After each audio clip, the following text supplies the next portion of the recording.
Dungeons and Fantastic. Degrees. Whoa! Whoa, more degrees.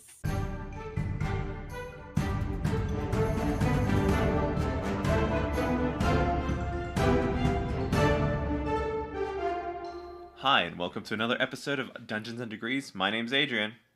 And I'm Alex. And we have another special guest. Special guest, introduce yourself. I'm Daniel Draper. Long-time friend, first-time visitor, I guess. I don't know. To you, Adrian. Yes. You're a stranger to me, Daniel. Fair enough. The main reason I kind of brought you on here today is because you were one of my first, kind of official dungeon masters, so to speak. I played with my father a couple times, but once or twice in the span of 13, 18 years. So it wasn't real in-depth playing. But yeah, kind of tell us your experience with Dungeons and Dragons. Ooh, I think that was actually my first time DMing too. Yeah, I had done it a couple, one or two times before that, but it was difficult because we didn't have the rule books on hand. We had to quickly try and find some PDF rips from them somewhere online while we were there in that communal hall or whatever it was on that floor of Coleman. The first. Oh no, when we played? Yeah, those. Or when we played. Yeah, that was on the 5th floor, I think. Yeah, that's what I'm saying. They have those communal spaces because the dorm rooms are like those little prisons. Yes. And our showers were communal, and yeah, that's gross. Yeah, no, I didn't know it. I was just like, wow, a shower that's not my home. This is crazy. College, right? It wasn't until later till I realized, man, why? Why would I ever do that? The Coleman dorms straight up smelled like boy. I don't That's know. a fair description. Yeah. The outside of that hall smells like boy. You can't walk past there and not be like, there's a bunch of dudes in there. Yeah, just a tower of men. Tower of testosterone. Ugh, I don't know if testosterone would be the word I would use for some of those boys. No, but funk maybe. I don't funk, know. Yeah, definite funk. Just a tower cigarettes of funk. and funk. Yeah, no, yeah, the front door of Coleman Hall was straight just people smoking, and they for some reason they called it the Bat Cave, and they named it sense of community, I guess. But there was always just a bunch of people just smoking out front, smoking cigarettes. And sometimes that's West Texas for you. It wasn't cigarettes. Sometimes it wasn't. You're right. But yeah, that was the place where we started to play. Sort of an ad hoc thing. We had a couple people. I don't know how well we knew everyone then. It was you, me, Ryan, Ben, and Kendrick, and I think just Kendrick. Kendrick came in, yeah, and then we had Greg off and on, and then Mystery off and on. But Mystery was Greg and Mystery were much later on. Yes. I feel like Greg kind of just walked in at one time. I don't know how he got there, honestly. I don't remember. I don't know either. I think it might have been Ben. It might have been. But anyway, so I knew Ryan because I was one of those volunteers at the very beginning. I manned the door, essentially, the elevator. What floor are you going to? Wow, and then small chat. You're an elevator boy. Okay. Yeah, I'm an elevator boy. That's what I did to move in early. Raider welcome. Yes, there we go. That's the official title. I'm sorry. Howdy Raiders? Yes. Howdy Texans? Something like that. Howdy Raiders. Ugh. I need it was Raider Welcome Week or something like that. I don't know. It's been years. It's been years since I've been there. 8. Holy crap! It's been 8 years. Wow. Oh god. Look at me now. Time flies. I have a podcast. Yeah. But yeah, and then I think Ryan and Ben knew each other from a class, and then you knew Ben. Well, you were a lot of you were on the same floor as well. No, we were not on the same floor. Oh, really? Yeah, no. Ryan was on 11. I was on 7. Ryan and Frankie, and then they were roommates. Frankie. And then Kendrick and Aaron were on the same floor as them. Yes. Oh, really? And then I think Ben was he might have been in one of the dorms. He might have already been moving out into the house. No, and then you were just on another floor, I think. I was by myself. I just kind of I'm like, wow, this guy's a cool gamer too, because they were holding up PCs, and I like, friend, friend, kind of thing. So lonely. Yeah, well, I mean, you move out of your parents' house and like, wow, nobody's gonna cook for me. Look at all this dining bucks I have. Yeah. I mean, you touch on a good point. There's a reason people gravitate to sort of those tabletop games because it's very communal. And that's why I think you see it kind of pop up a lot for not necessarily already established friend groups, but people kind of seeking each other out for those experiences. And college is a great place for that. So, I mean, they could be at parties, but I mean, D&D works too. Yeah, D&D works exactly. Too. We weren't really, we didn't do much other than drinking D&D. But we had like 8-hour sessions or something like that. Yeah, that's another that's an issue with it. It's rare to hear of like a 1 hour session or something. It's a heavy time investment, and if you don't get free stuff off the internet, it's a pretty hefty monetary investment too. Yeah, for the most part, we just did internet but, stuff.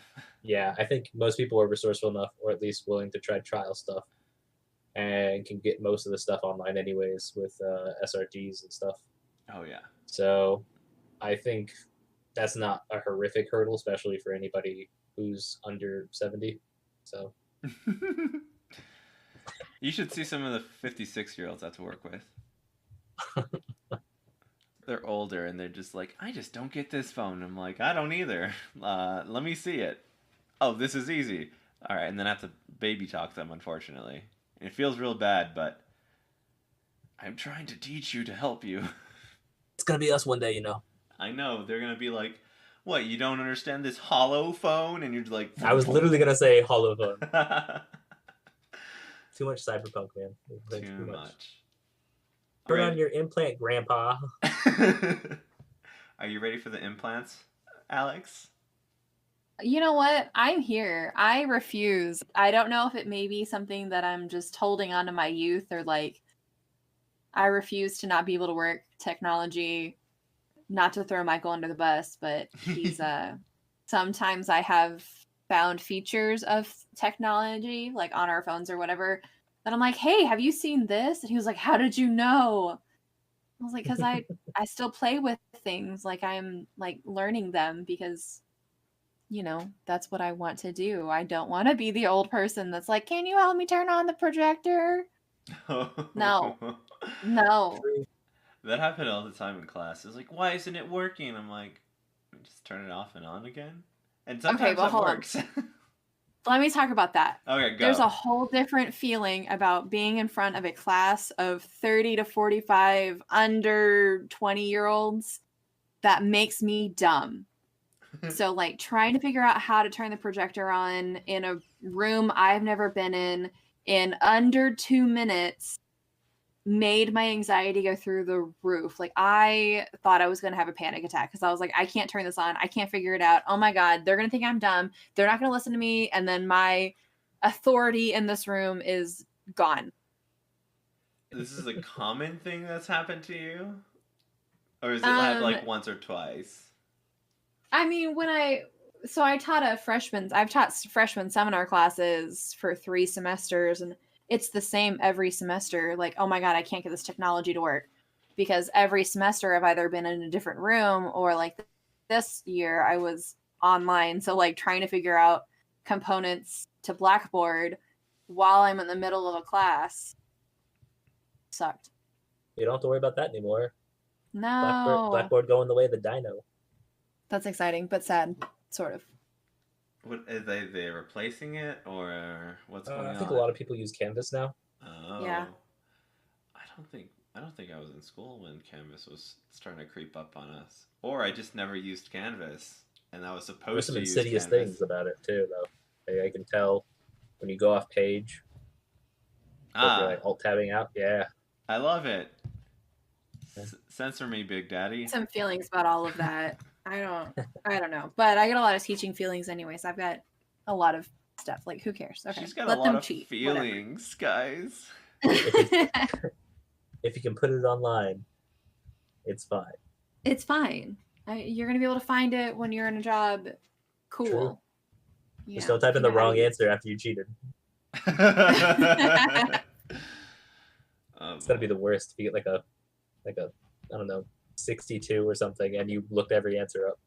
I saw a TikTok where it's like, "You're doing online class. You can just cheat." I did. It's like she got a failing grade still. I think I've seen the same thing. Yeah. To get back on track for the most part, me and Daniel's first time playing was, I think, the year you brought like 27 skeletons or something to the battlefield. It was a lot. Yeah. And we couldn't figure out opportunities of attack because we were like, wait, does opportunities of attack proc opportunities of attack? I mean, we were learning. So it'd be a lot of skeletons. A lot of skeletons. A lot of skeletons. We're learning on the fly. Yeah, it was also a hastily thrown together session. Done without a DM's manual. Oh god, it was heavily stacked against us night. It was just pretty impromptu stuff. Yeah, and then I remember if you remember this too, or it was just a figment of my imagination, that you wanted to, like, well, if you all died, I would have taken your characters to make them into enemies. But the only person that survived that night was Kendrick's character. Hey, he hopped on top of the mausoleum and then jumped the fence and ran. Yeah. But he did that right away. He abandoned you guys immediately. Yeah. I think turn 2, actually, yeah. Yeah, because everyone else was just like trying, like, we can do it. He's like, no, this looks, can't do this. Ran. No, he was correct. I mean, but through the power of friendship, maybe. Yeah, we didn't know what we were doing for the most part, but we played for I want to say almost the entirety of our college career together. Mm-hmm. Yeah, we started off in 3.5. We played Pathfinder a little while. We had access to 4th edition. We played that. How long did we play? Not very much though. Yeah. Not very much 4th edition. But we skipped. We did play. We do play 5e. I mean, we still do occasionally play 5e. Yeah, which hopefully we can start up again when I have more time. Yes. See, he wants. Because this time now we won't have people who work weekends all the time, so we should be able to do actual regular sessions now. True. I was the one that usually worked weekends. I was usually like I think out of our friend group, I was the only one working at the time, at the early stages of college. Mm-hmm. So like you guys would like wait, and then this was when I was working at Sam's West, and we'd start at 2 a.m. and we'd play until the donut shop opened. Yeah, I remember that actually. Gosh, we did the and then not sleep. Yeah, or sleep horribly, and then come back and play again, another like 10-hour session. Yeah, those were long addict level sessions. Now, as a new-ish DM, or like when I started DMing back then, I didn't think that far ahead. How would you be able to DM 10-hour sessions? Because like I personally I've never had done that. I don't think I did. Did I? I mean, spaced out, not in one sitting. We haven't done that in a long time. Oh yeah, for sure. I think on average we look at about 4 hours. Mm-hmm. I think that's fair. Yeah. How are you able to do that?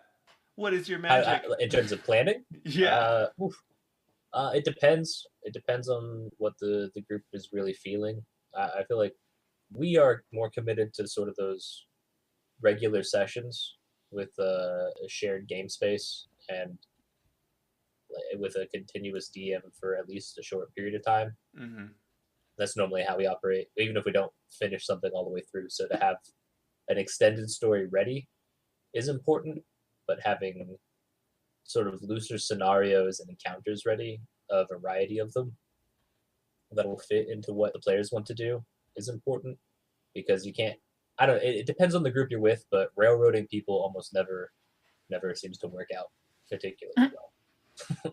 People want to actually explore their own options, unless it's within the confines of the established scenario. If say, for example, one session they're trapped in a haunted house, you thought of any ways that those particular characters might get out or something, and you have answers for that, so that they're contained within that haunted house or something like that. I don't, just as an example off the top of my head, because they could always see something and just be like, nah, and back out and run away, and you're not ready for that. And the truth is, when you're DMing, you're never going to be 100% prepared for what people want to do, and ultimately, because it's a game of imagination, you can't completely cut that off from people. You can't say no, you're not allowed to within reason.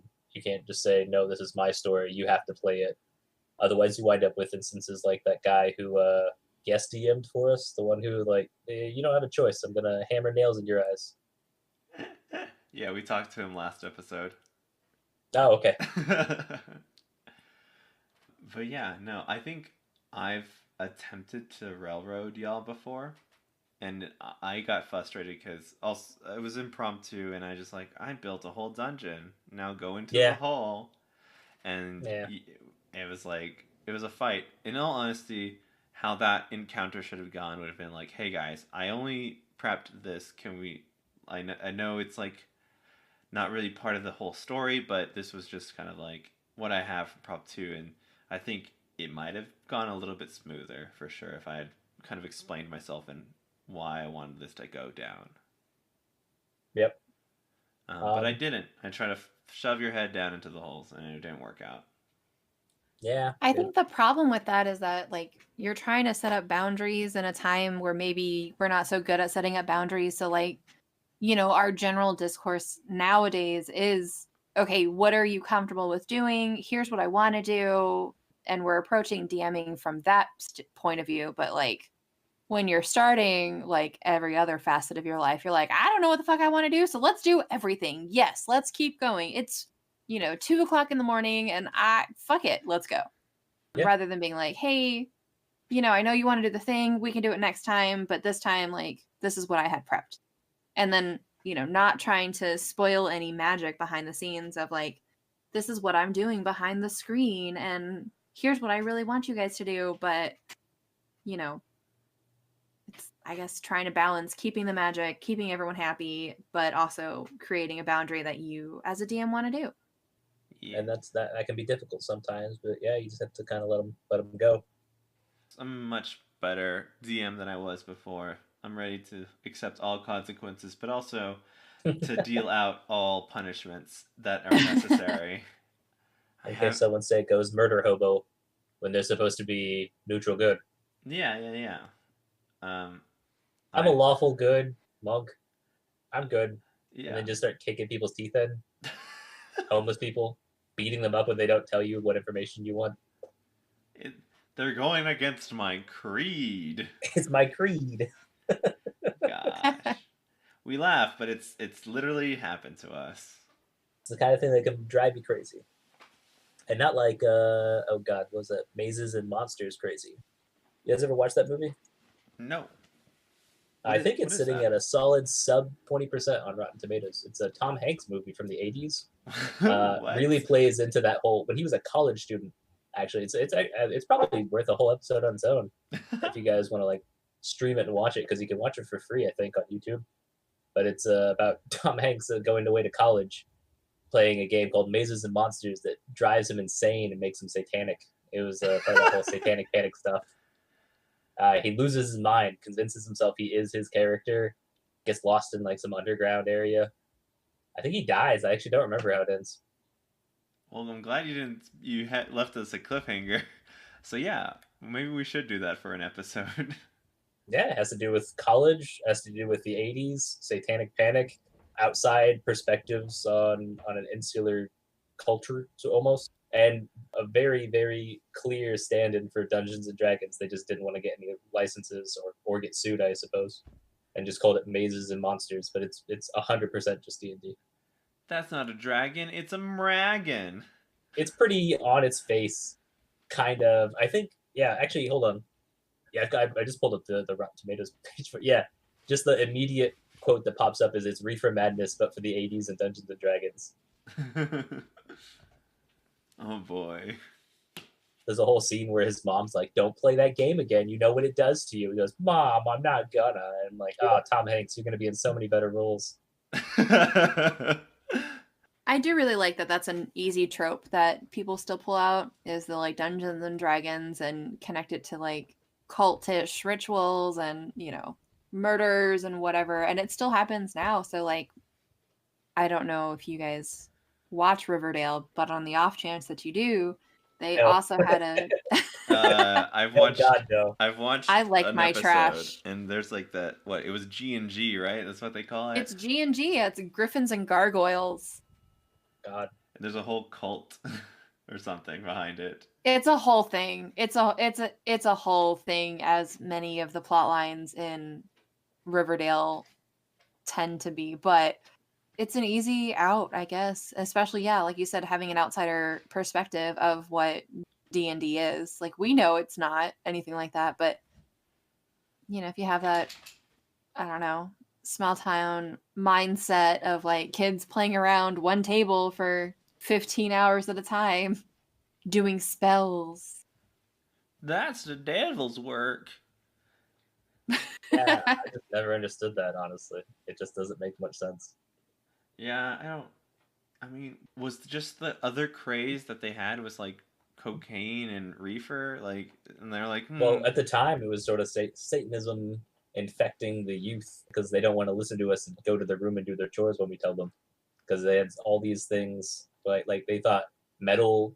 Like, I mean, have you seen any of those testimonials? Like I forget his name now, but the guy from Twisted Sister having to go to court and say like, no, my music isn't telling people to worship Satan and murder people.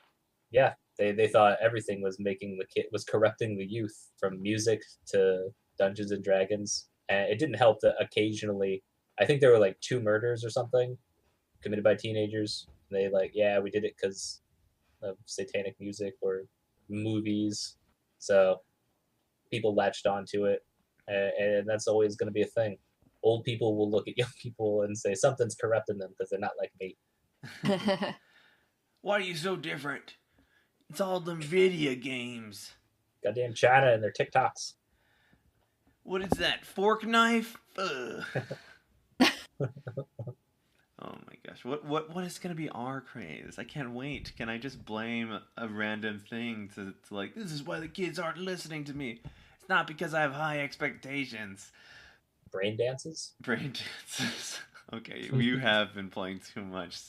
Cyberpunk, yeah. I almost said psychosocial. What? I don't even know what that is.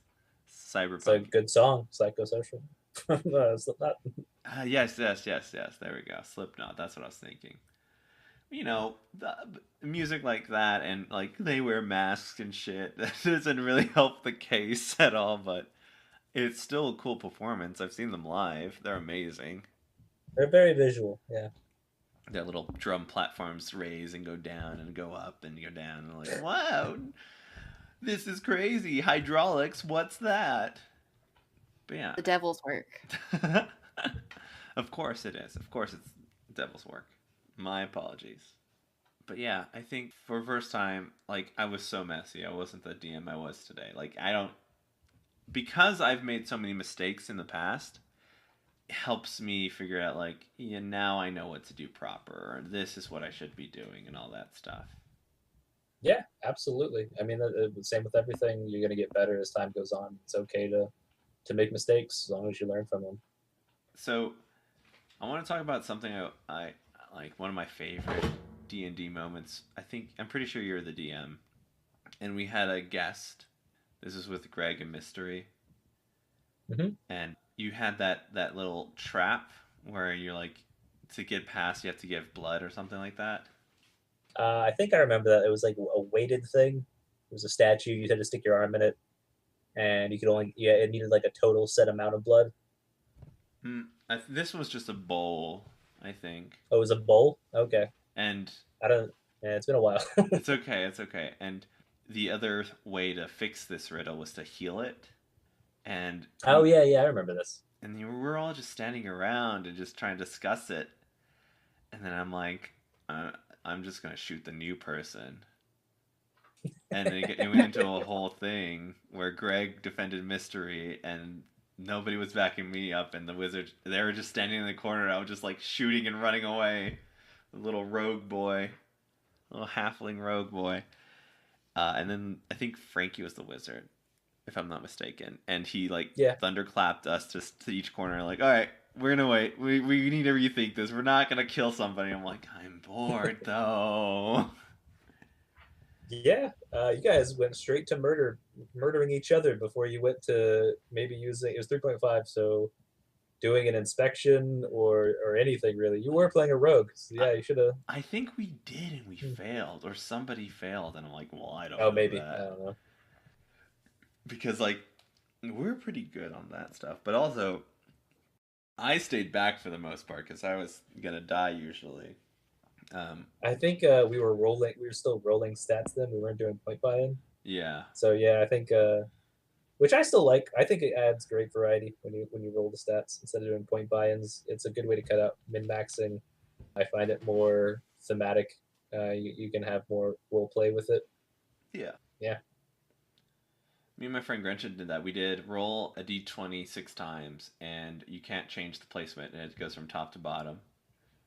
Oh, that's awful. I hate that. I like the one in the player's handbook way better. No, this is The just like top tier like memeing pretty much. yeah, that is a meme. If you can wind up with ones in every stat and then you die when you start the game. You won't die. You'd just be really, really weak. You'd be like a sickly child. I'm pretty sure if you get reduced to one I'm pretty sure it's if you get to reduce to 1 or 0 or something like that for any stat, something happens. Like you go catatonic if it's intelligence or something like that. Yeah, exactly. So you're just, I don't know, just still in life, just like a vegetable at that point. But the greatest journey It'd be a really interesting, I guess, way to play a character to have, one ailment in one of your stats. Yeah. And to sort of build something around that. Like, all right, maybe I don't have any wisdom, so what happens there? Yeah, that's the beauty of rolling for it, just not using stat buying, because the variety is huge. You can have things that are like your 2 dump stats or something like con and intelligence, and you're like super weak, but you're super strong and you can dodge. That's all you can do. And the rest of it's like, I can't see anything because my perception's shit, but man, can I dodge a trap because my dex is maxed out. The variety of a person and how they kind of play it out is, the possibilities are greater that way. Otherwise, you're just like, yeah, I'm your typical monk, or I'm your typical thing. Like, even that, like, I've had it where I literally rolled 4 d6s, and I didn't get anything, like, the total amount above a 10. I think I got, like, above a 13. Most of it was, like, 8s and 6, and that was with adding the extra d6. It was bad. Yeah. It was so bad. I was the weakest warlock I've ever known. I think I remember doing something similar. I think, was it you or was it Frankie who ran a campaign where I got killed? I was playing a wizard at level 1. I rolled like 1s for my health almost exclusively, and I think I got killed by an animated pillow. It was you. I think it was Frankie's campaign. That's right. Yeah, I think it was Frankie's campaign. I got killed by an animated chair or pillow or ottoman or something like that. Yeah, it was a pillow. And the thing is, it's because we rolled for our initial health too at that point. We were still like, we didn't start out with max HP at level 1. It was roll for your health. If you do poorly, well, tough shit kind of thing. We had some wild swings, yeah. And that's the thing I think with Dungeons and Dragons is that it's fundamentally going to be difficult because you can't know every rule unless you played it for a long time. And so, you just work with it, work stuff out, and don't be afraid to look stuff up, even if it slows things down a little bit. You don't want to be stuck in the book for every single instance. And keeping pace for things is also kind of sometimes on the DM. Sometimes you have to fly with it. Like if you don't remember how many, back in 3.5, if you couldn't remember a table for like how much HP a door would have based off the thickness of material it had, sometimes if you just wanted to keep things going, if there was a lot of ability checks, you could just throw a DC, something like strength check onto breaking it down rather than having them hack away at it, having them deliver one mighty blow and see if it did enough damage to break through the door or something like that. Yeah, 3.5 in Pathfinder, which was kind of strongly tied to 3.5, really had a lot of tables for everything. Kind of give you an idea. I mean, of I how liked it, but kind of it's not for everybody. Yeah. I love that, like, there's a level 30 escape artist thing where you could, like, if you can fit your head through it, you can squeeze your body through it kind of thing. Yeah. it was just ridiculous. Like the feats, like, oh, you can do this, you can do this, and the last feat was always something ridiculous. Yeah. But they always try to have. I feel like that whole min maxing thing is something that at the very least, the game designers have been aware of for a long time. And there's always flavorful things they try to include, like feats with flaws. You can take an extra feat, but you have to take a flaw or something like that. I can't remember. It's been a while, but yeah, we had something like that in 3.5 for sure. I remember feats and flaws, and then I feel like we didn't really play much fourth edition too terribly much. I remember in fifth edition we have character backgrounds, and you're given a lot of freedom there, but it gives you that a way to tie everything in narratively. And you can also have just things happen to people. If you remember, we had one campaign. I believe you were DMing. Potentially, you just gotta tell me about it. Say what? You gotta tell me about what we're talking about, like what the concept of it. I'm getting there. It's Ryan's character was a ranger, and his ranger had his arm torn off. And I can't remember if he was infected with lycanthropy or something like that. I don't remember how we handled it, but I think we had to go like on a quest to get him a wish so he could restore his arm. But he was just a completely archer build, and he had to change things up. I forget how. I think we didn't do anything too novel, like find him a hand crossbow or something, but we did. Something that made sense, right? Yeah, we went wild with it, but yeah. So sometimes it's important to remember that the story can impact the characters, not just their, not just their gear, but them themselves. And so I feel like people forget that sometimes. They're too afraid of that sort of permanency. Yeah. Maybe I'm not 100% sure. It's scary, dude. Losing an arm, losing legs. I've lost legs in a campaign, and I'm like, okay, well, I'm gonna use my mechanical steed to just take me everywhere. And he's like, well, if you get off of it, you have 5-foot movement. I'm like, that's fine. That's part of having no legs right now. Newly no legs. Yeah, people are also incredibly attached to pets, familiars, that sort of thing too. Even if they can get them back, they are just deeply attached. Ben with his hawk, if you remember that one. I don't. What, did you do something to his hawk? No, you went to that island. Your ship got smashed by the Kraken. You wound up on the island. You wound up having to go into a volcano and down into like pit, and then there was like an underground tunnel, and there was a portal at the end of the tunnel. But Ben left his hawk outside, and he didn't want to have to go back through the dungeon. Or nobody wanted to have to go back through the dungeon to get just his hawk. So you guys wound up leaving the hawk and going through the portal and took you back to the mainland. That was a bummer. That was a bummer for him. He had to. I forget what he was playing. He was either playing a ranger or a druid or something. But yeah. It's familiar. Bye-bye. Yeah, I remember, like, I don't know. I liked your in-game campaign stuff where we had, like, choices to make and all that stuff. Like, Ben had a decision to either choose a PC or choose an NPC, and I think the PC was just being mean to him earlier. So he definitely just picked the NPC, and it was just a transformed pig or something instead. And the PC the polymorph pig, yeah. Yeah, polymorph pig. And the PC died or something. I don't know what happened to the PC. Yeah, he died. He fell down a hole. Yeah. So, and it was... And those are some, like, tough decisions that I don't know if I could do that to my players yet. Like, well, so it's just really tough. I'm getting there, though. Right, Alex? Yeah, it's hard. You don't want to piss people off. Sorry. No, you're good. Oh, no. We're human. It's like human things to get attached to familiars, even if they are pretend, right? I like to talk about Harry Potter because Harry Potter is a big part of my life, and we are attached to those people. And you talk about those characters maybe not making it through the Battle of Hogwarts, and people still have real visceral reactions. Like, I think it's human to do those things and to have those attachments, and you're trying to make a character have those same sort of feelings and reactions. And I always have a pet in my campaigns. I find something and it's mine, and sometimes it's been a goblin, sometimes it's just been a sentient being. What about an orphan child? Oh, I would easily, if I was given an orphan child, like the orphan child would be here, like easily. It's gonna have a home. Yeah, or slave. It could be a slave. There you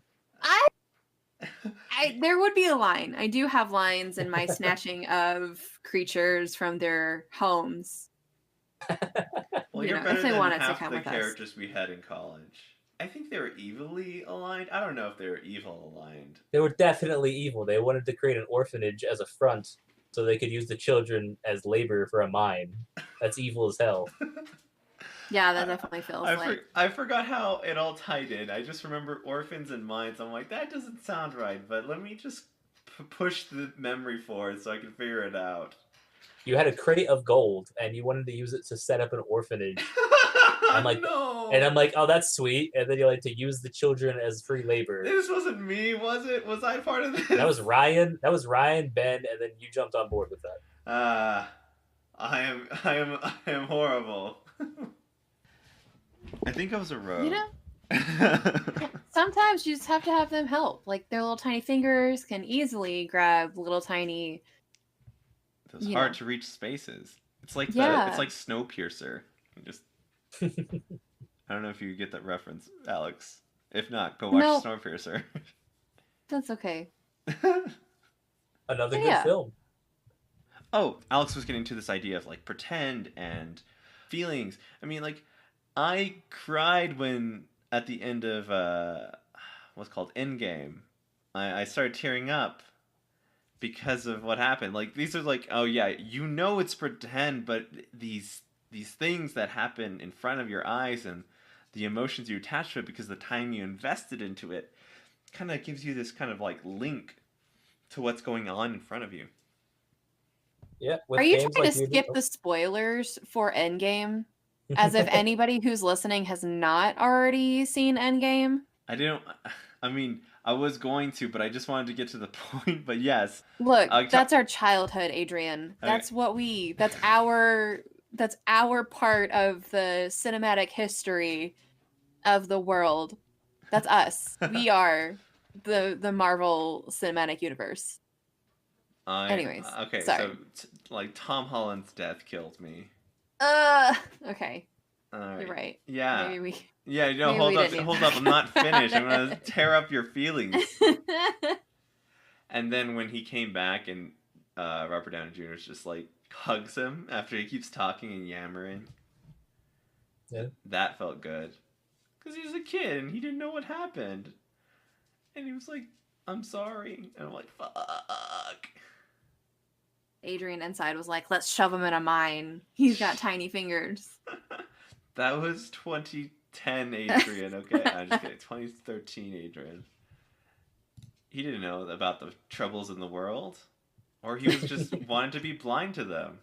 Yes, I thought of a bad thing and I did an imaginary game, but it's still probably bad now that I think about it. So, hey. Now in my games, I definitely wouldn't have child minds. I would still include them. I mean, as a player character, but as my bad guys, easy bad guy thing. Oh yeah. God. But I let them do both. Evil campaigns are also fun. I remember we did an evil campaign. That was horrible. Okay, we didn't have established parameters, and we got bogged down heavily in one. Literally, we got off the boat. We literally got off a boat in the first town, went to a shop, and the shopkeeper was like minorly rude to one of us, and we murdered him, and then tried to figure out how to hide the body. And then we tried to pretend like we owned the store, and then we went up burning it down and leaping out the windows. And then like that didn't help because it just attracted the city guard. It went off the rails immediately. Yeah, I would not advise an evil campaign if you don't have parameters. Well, maybe not at first, but they can very much be fun. Especially if you have established goals. I don't know, like summoning some sort of extra planar being or maybe conquest for some part of the world, or I don't know, so some sort of goal. Instead of if just you give them something, an incentive, a reward, because you can't just evil can't be motivated abstractly with just be evil. It's the same, no more so than good. You can't just be like, hey, paladin, go save those people because you're a paladin. Do it now. Yeah. And then when they don't get upset, when they feel railroaded. It's the same old story in D&D. You can't lock people in and then be surprised when they get upset. I think that, like, as people who probably were normally just good characters for the most part, like, what's the worst thing we could do? That's what an evil person does. Like, no, they're You're not wrong. manipulative. They have some sort of like cause. They have a reason. We just stepped into evil's shoes and we're like, we're going to kill the town. Figure things out, and like this is weird. So I think it was just like a weird like thing, like, what do you believe evil is? And then you're just like, this is what evil is, and this is what evil does. And you know, for someone who like doesn't have an understanding of like good character development for evil characters, they're just like, yeah, they're just naturally bad and they do shitty things. I think that's the only premise we had. And that is actually a good point you bring up. I feel kind of tangentially going off of that. It's important to understand good writing in general, not just like what it means to be a good DM, and if you're not doing like pre-built campaigns, and if you're coming up with stuff on your own, good writing is important. You know, having proper motivation for your characters, setting that up, something to make them invested in the story, or to entice them rather than just saying, "All right, you're here to save the village. Save the village." Maybe you'll get some sweet. Sometimes all it takes is some good loot, but usually people need a little more investment in that if they're gonna keep playing. Yeah, it just depends on what their investment is. Like, you're in this kind of small campaign that Kelsey Dion has like 3 hooks: appeal to reward, appeal to discovery, and appeal to heroism. Like, Okay. those are 3 good hooks to depending on what kind of people you see in your party. Yeah. Because not everyone's gonna want to just get a reward. Sometimes they want, like, I want a title, I want status, I want something, like, or like, you know what, I want to figure this out. And it just depends on who they're playing and what they want to do with that character. True. It helps when they make their characters ahead of time, and you have some background and some motivation to work with. Yeah, I think I was really bad at that. I think I always made my character at the table. I mean, there's nothing wrong with that if you can think on the fly. Oh, So. yeah. We're doing combat, and I'm like, I only have a dagger right now. I haven't bought everything else, so I'm attacking with a dagger. Like, is there a reason you're doing that? You're like a squishy fighter? I'm like, I haven't picked spells yet. I'm going. Yeah, I'm the worst. No, you typically get your stuff set up. No, you're not that bad. Mikey does all his shit. He didn't even like buy his items. He just throws together the stats. And then he asks you what he bought. What do I have? What's in the basic kit again? How much weight should I be allowed to carry right now? I'm like, I don't know. What's your strength? You have to do the math for him. What abilities do I have? I'm like, you made this character, dude. Here's the degrees part of our podcast today. All right. Put your phone on do not disturb when you go to bed. But what if they need me? Who needs you? People at a veil don't get in contact with me. They'll have to get in contact with somebody else who has to get in contact with me. Okay. That's not who. They're not going to contact you through that phone. And if they are, then you put them on your favorites, because favorites go through your do not disturb or your sleep mode or whatever it is. Like they will ring for you. Wow. Wait. But your random ass people, my brother, I love him a lot, but does that. He messages me at like 1:25 in the morning because he's up. And I was like, I've been out for 5 hours by the time you text me. Like, I am dead. So he texts at 1 and I text him at 7 in the morning. So like, that's our relationship. But from whenever I started doing all that, right? Because the iPhone has, I'm assuming there's an iPhone in your hand. Yeah, right now. They have a. I'm figuring out what you're saying right now. I'm like, oh, I didn't know that. Yeah. So I'm even the in old your alarm person. settings, you can do the sleep and wake up time. It will actually put your phone on some sort of like sleep mode. So it's really harder to access anything in your phone because you're like, oh yeah, I should be sleeping right now or getting ready for bed. But then it automatically puts your phone on like do not disturb, so nobody can bother you. Oh, like the sleep timer, right? That little like Yeah. bed thing. Yeah. Yeah, I've messed with that. And if it's an emergency and they call twice in a row, it'll wake you up. Huh. It'll go off. That's But, cool. That's good to mm-hmm. know. I feel like the old person, yes, now, because I didn't know any See, of Daniel, that. I refuse to be old. I refuse to not know, understand technology. No, I have people in my life who like to stay up later than I do. I absolutely am ready for bed by 10 o'clock at night, and that's it. That's my curmudgeon. I like to sleep, so let me sleep. I love sleep too, and I wish I I could for sleep one, more. Go ahead. I for one can't wait till I'm gonna be old as shit and I wake up at 6, just cause that'll be fun. I've been moving my wake up time back this week so I can get ready to teach. I'm currently at 7:15, and I need to be at 6 o'clock. Wait, why Oh, ow! 6? Why? Do you have a class that starts at like So I start 7? teaching second grade.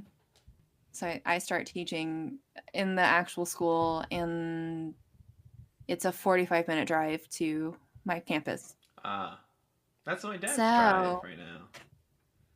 yeah, I mean that's normal. So like Dallas, that's a normal amount of time to get anywhere. Okay.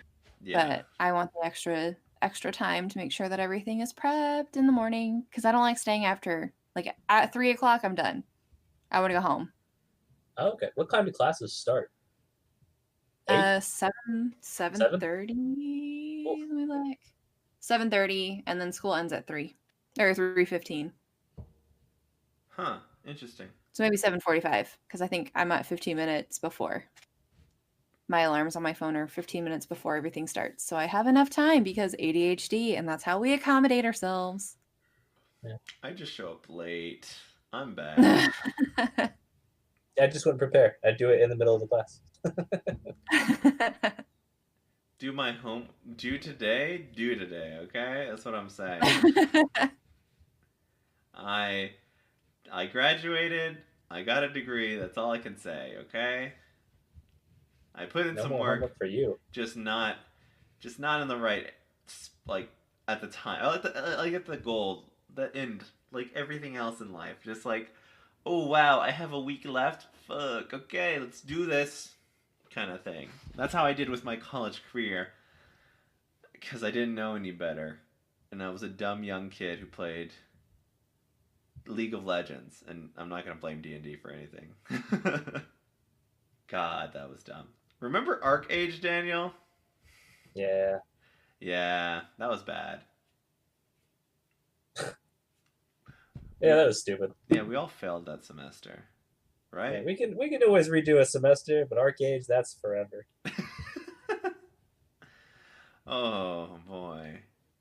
I think that's the reason why I met Alex. I don't know, maybe. It probably is. Ah, how the stars of fate have aligned. So good. Alright, did y'all want to talk about anything else before we wrap this up? Oof, I don't know. Any ideas? Anything else? Alright, all I know is that I have to watch Monsters and Mazes, or Mazes and Monsters. Mazes and Monsters. In fact, we will probably, you know what? Since it's on YouTube and free, we should probably just get everybody to watch it together. We'll probably just stream it through Discord or something. Sounds good. Me and you and the boys. And the boys! and Alex can come too, if she's not already asleep. But that's pretty normal for me to be and the boys and Alex. Like, that's on brand for my life. Which you've We're considered gonna have yourself. a LAN party. It's gonna be the boys and Alex. Cool, thanks guys. I'm happy. It's your name. Your female friend. Your female friend. All right, let's wrap this up then. Thank you so much for coming in and talking with us, Daniel. No problem. Thank you for having me. And thank you, listeners, for joining us for another episode. Please follow us on Twitter and Instagram at dndegreespod. You can find us online at dndegreespod.com. Also, we have a Patreon, so please join us on our Patreon. We have several tiers. We have swag to give away. We're going to do one-shots and Q&As. And for the top 2 tiers, we have a private Discord channel where we can chat and have some fun. Well, thank you all so much for listening. My name's Adrian. And I'm Alex. Go have some fun.